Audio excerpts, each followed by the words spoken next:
we have been struggling with high nitrate levels in our source water. It could be farm runoff, fertilization, number of things. Nearly every Iowa county in the Hawkeye State is battling against manure being released into their water. 11.12, that is over the limit. Treatment plants across central Iowa are having a hard time treating it. We have what was at one time the largest nitrate removal facility in the world, and unfortunately even that wasn't able to keep up with the level of nitrate that we're seeing in the rivers. We have beaches in Iowa, but they're closed. They have algae, they have bacteria. The lake, it's really showing up green right now. It's really sad. Nitrogen pollution is a big problem in Iowa. It's dangerous for people and for the environment, but there's also a whole other side of this story that's frankly more troubling. It's about the big and powerful vested interests who have really allowed the contamination on such a wide scale. I don't think it would be a surprise to anyone that there's pressure on legislators and government officials from special interest groups. The status quo in Iowa is working for some people and not working well at all for many others.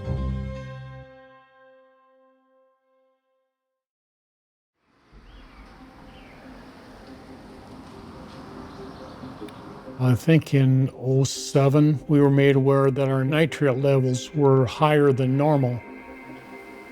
Everybody is connected to a farmer.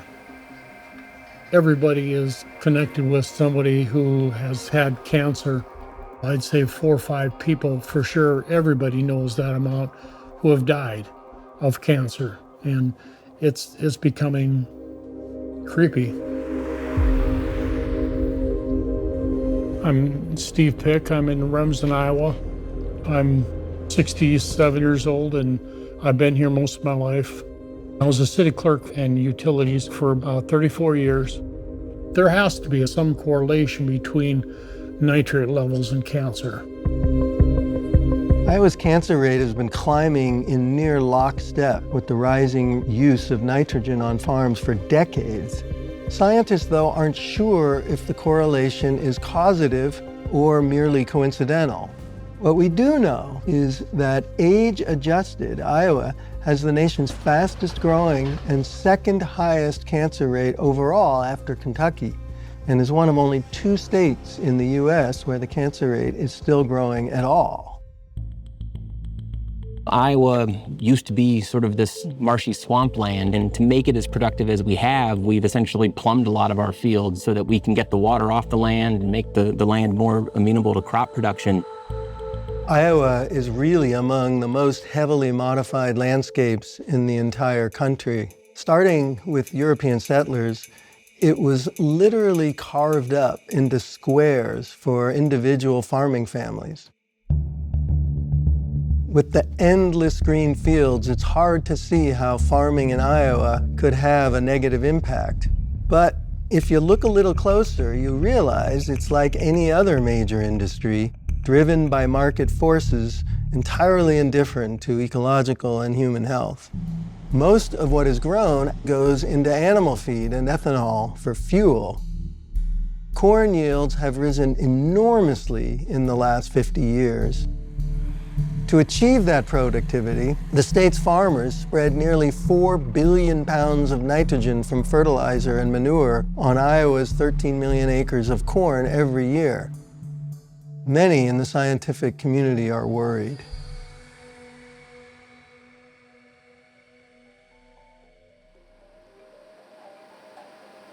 This is essentially our sample intake lab. So those are treated seeds. That's how we do agriculture these days. And that seed is colorful because it's painted with pesticides. We spray on there an insecticide, a fungicide, maybe an nematicide. And this is something we spent a lot of time studying. These coatings, once the seed goes in the ground, if there's rainfall, these do get washed away. Farmers just will buy what they're being sold. This is what their local representative will say is, this is your seed for this year, and they'll just use it. There are challenges when it comes to water quality, and I think concerns over the challenges that might be there for public health as well.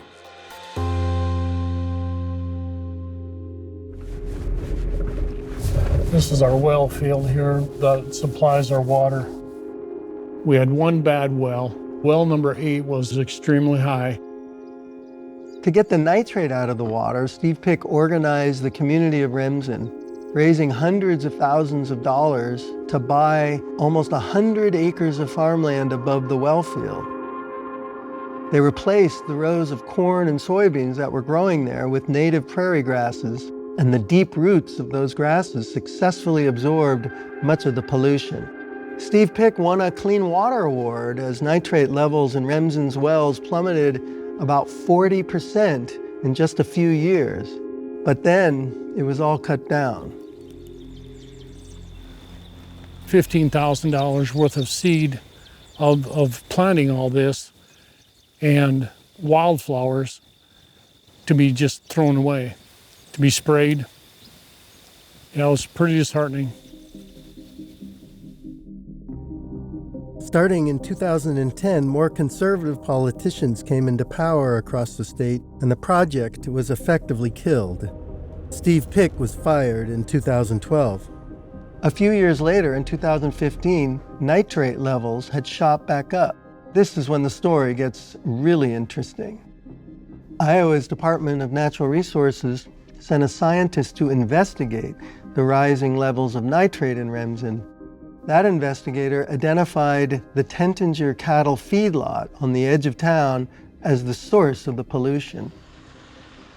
It comes from there, down through this creek, down that way between the ball fields, and then weaves through town, through Beck Park, and eventually ends up in our well field. Emails show that the DNR's chief of compliance at the time, Barbara Lynch, closed the investigation to avoid political blowback. DNR records show residents repeatedly complained about the farm's manure flowing through town, but state investigations were shut down at least twice. By 2017, Remsen's shallow wells were so filled with nitrate they had to actually be turned off. Remsen now has a $10 million water plant to treat deeper wells and much higher water bills. Nobody really questions it at all. They just live with it.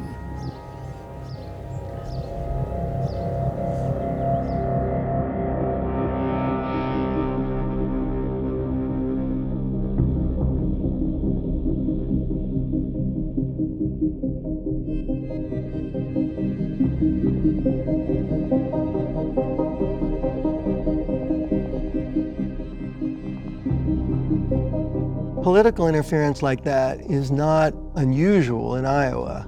In fact, what happened in Remsen was a microcosm of how agricultural interests wield extraordinary power over the Department of Natural Resources and other state institutions to protect the ag industry, endangering public health.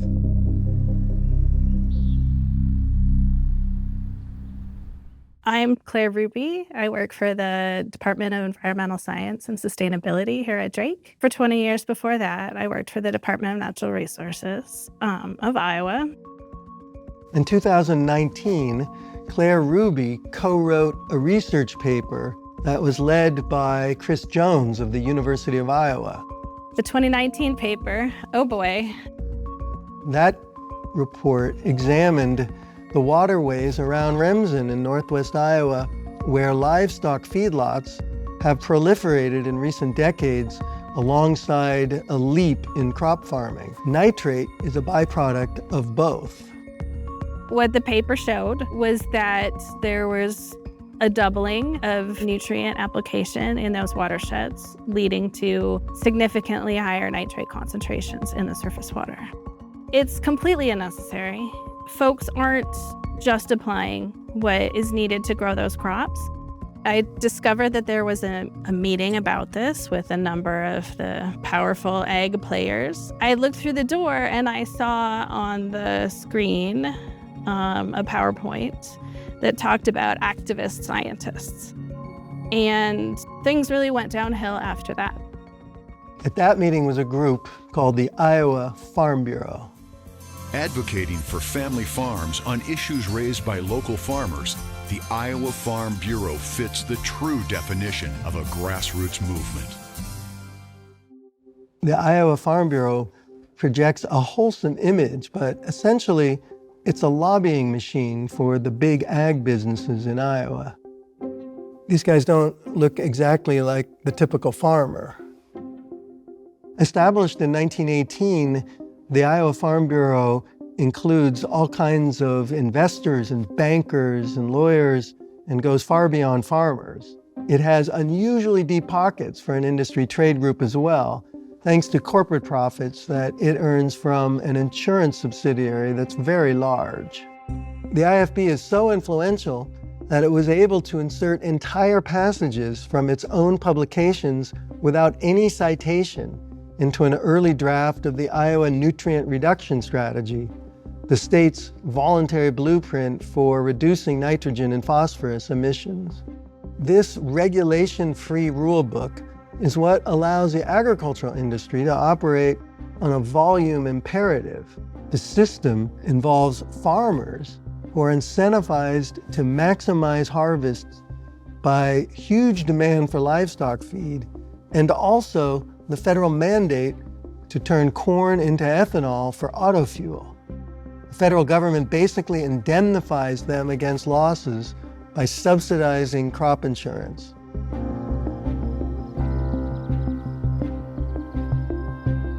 I worked about 20 years for the Iowa Farm Bureau as the Director of Research and Commodity Services. I was quite involved with some of the discussions on the Iowa Nutrient Reduction Strategy. It's really just how much nitrogen do we need to grow a bushel of corn. Right now in Iowa, we do about 1 pound of nitrogen per bushel of corn. That's highly efficient. In 1980, we were 1.5 pounds of nitrogen. Nitrogen is the most expensive input I have on this farm. I don't want to waste it. Now, could it be done more efficiently? Theoretically, yes.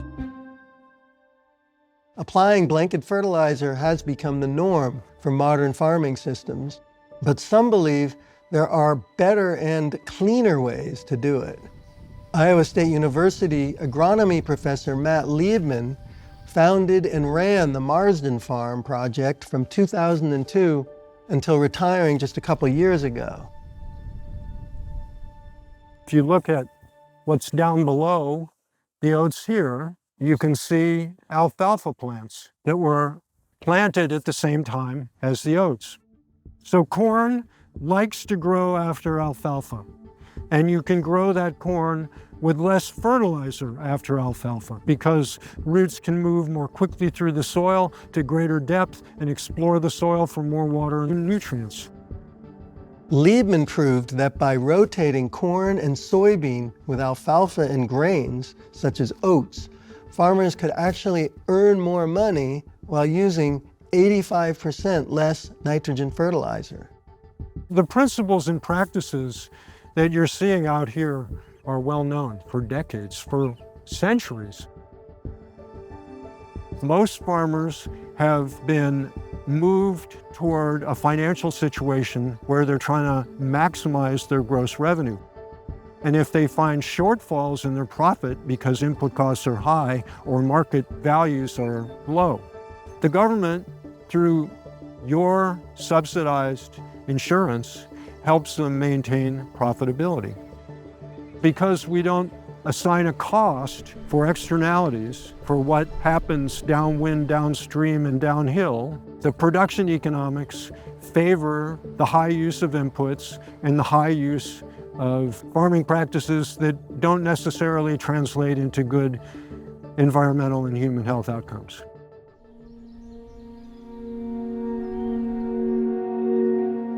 Some folks will say regulation is the way, but regulation is a real dirty word here in Iowa. And, folks don't want to have that conversation.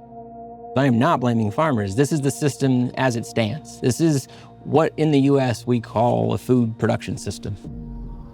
I would argue the Farm Bureau system is the envy of the world relative to getting quality agricultural input and involvement of producers in ag production policy. And so when we talk about regulations, no, I'm a fan of set out voluntary guidelines and make sure this system rewards sound economics.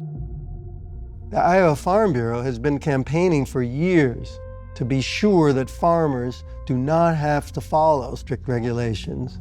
That has allowed environmental policies to remain secondary to economics in the state.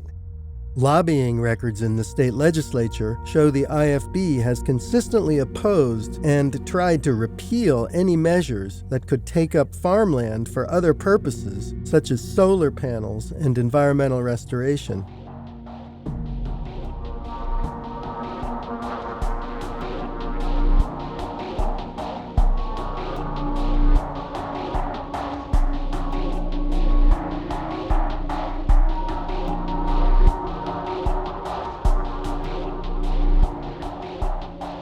While Big Ag prefers to maintain the status quo, new science suggests a rethink might be wise. There's been some concern that maybe that 10 milligrams per liter standard is not health protective enough. And there's been plenty of science that has started to find associations between nitrate in drinking water and chronic health impacts like bladder cancer, colorectal cancer, thyroid cancer, and birth defects. So here in Iowa, we've got communities that are routinely drinking levels of nitrate where people are wondering, is this truly safe even though the EPA tells us it's below the standard? Back in 2010, the EPA acknowledged that there was new data around nitrate and chronic health effects that suggested that they needed a new health assessment. But here we are in 2025, and we have not completed that health assessment. Today, I'm pleased to make the largest deregulatory announcement in U.S. history. For years, federal environmental laws and the U.S. Environmental Protection Agency have really stood in as nature's last line of defense in Iowa and elsewhere. Now, though, the current administration wants to disband EPA's Science and Research Division, the only branch that does these risk assessments, as President Trump seeks to slash EPA's budget by more than half. What happens downstream of us, this just kind of keeps continuing and continuing and continuing all the way to the Gulf, really, where you see the hypoxia zone. This is a whole interconnected system. This is not isolated to us. Why do the fish kills keep happening? It's death by 1,000 cuts. We just keep doing this over and over. So it's not just a drinking water problem, it's an ecosystem problem. But we've gotten used to it. It starts to feel normal.